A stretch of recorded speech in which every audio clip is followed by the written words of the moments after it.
சமயம் தமிழ் நேயர்களுக்கு வணக்கம். இன்னைக்கு நம்ம குழந்தைங்களுக்கு போடக்கூடிய பாடி பேக், ஃபேஸ் பேக் எப்படி செய்யறதுன்னு பார்க்க போகிறோம். ஸ்கின் கேருங்கிறது பெரியவங்களுக்கு மட்டும் இல்லைங்க, குழந்தைங்களுக்கும் தான். அவங்கள குளிப்பாட்டும் போது அவங்க பாடியை மசாஜ் பண்ணுறதும் இல்லாமல் அவங்க பாடியில் பேக் மாதிரி போட்டு விட்டோம்னா இது அவங்களோட பிளட் சர்க்குலேஷனை இம்ப்ரூவ் பண்ணுது.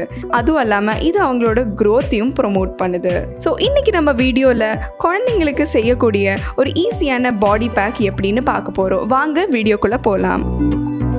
இந்த பேக்கை செய்ய தேவையான அளவு பால் எடுத்துக்கோங்க, 3 பெரிய டீஸ்பூன் கடலை மாவு, தேவையான அளவு கஸ்தூரி மஞ்சள், அப்புறம் தேவையான அளவு பாதாம் எண்ணெய்.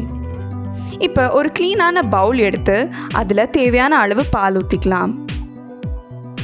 இதை செய்ய நம்ம காய்ச்சாத ரா மில்க் யூஸ் பண்ணோன்னா இது இன்னும் ரொம்ப பெனிஃபிஷியல். இதில் 3 டீஸ்பூன் கடலை மாவு ஆட் பண்ணிக்கோங்க. அப்புறம் தேவையான அளவு கஸ்தூரி மஞ்சள் போடுங்க. அப்புறமா இதில் 1 டீஸ்பூன் பாதாம் ஆயில் ஆட் பண்ணுங்க. இப்போ இந்த எல்லா இன்க்ரீடியன்ஸையும் தரோவாக மிக்ஸ் பண்ணிக்கோங்க. இந்த பேக்கை கொஞ்சம் வாட்டரியான கன்சிஸ்டன்சியில் ப்ரிப்பேர் பண்ணுறது நல்லது. அப்போ தான் இதை குழந்தையோட ஃபுல் பாடியிலையும் ஈஸியாக அப்ளை பண்ண முடியும்.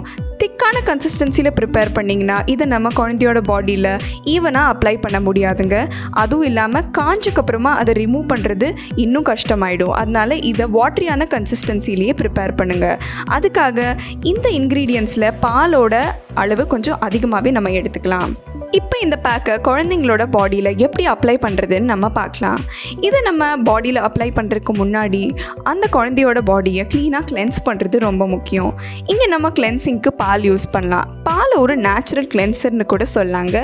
இதில் இருக்கிற அமேசிங்கான மேஜிக்கல் ப்ராப்பர்ட்டிஸ் நம்ம குழந்தையோட பாடியை டீப்பாக கிளென்ஸ் பண்ணுறதும் அல்லாமல் அதோட நேச்சுரல் ஆயில்ஸையும் ரீஸ்டோர் பண்ணுது. இப்போ நம்ம ஒரு காட்டன் பேடை பாலில் முக்கி டீப்பாக கிளென்ஸ் பண்ணிக்கலாம்.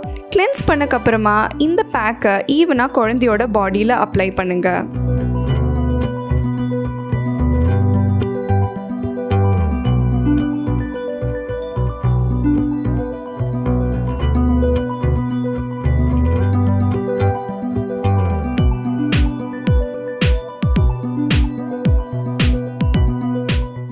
to 30 minutes காய விட்டக்கப்புறமா குழந்தையோட பாடியை ஜென்டிலாக ஸ்க்ரப் பண்ணி அந்த பேக்கை ரிமூவ் பண்ணுங்கள்.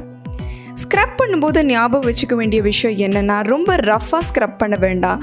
ரஃப்பாக ஸ்க்ரப் பண்ணிங்கன்னா குழந்தையோட ஸ்கின் டேமேஜ் ஆக சான்சஸ் இருக்குது. ரேஷஸ் மாதிரி இஷ்யூஸும் வர சான்ஸ் இருக்குது. இந்த பேக்கில் இருக்கிற ஏதாவது ஒரு இன்க்ரீடியன்ட் உங்கள் குழந்தைக்கு அலர்ஜிக்காக கூட இருக்கலாம். அதனால் இது உங்கள் குழந்தை மேலே ட்ரை பண்ணுறதுக்கு முன்னாடி உங்களோட டாக்டர்கிட்ட கண்டிப்பாக கன்சல்ட் பண்ணுங்கள். இந்த பாடி பேக்கோட ஐடியா உங்களுக்கு பிடிச்சிருந்துன்னா கண்டிப்பாக வீட்டில் ட்ரை பண்ணி பாருங்கள். இந்த வீடியோவை மறக்காமல் லைக் பண்ணுங்கள், ஷேர் பண்ணுங்கள். உங்களோட ஒப்பீனியன்ஸை நீங்கள் கமெண்ட் பாக்ஸில் சொல்லலாம். சமயம் தமிழ் சப்ஸ்கிரைப் பண்ணாதவங்க மறக்காமல் சப்ஸ்கிரைப் பண்ணுங்கள்.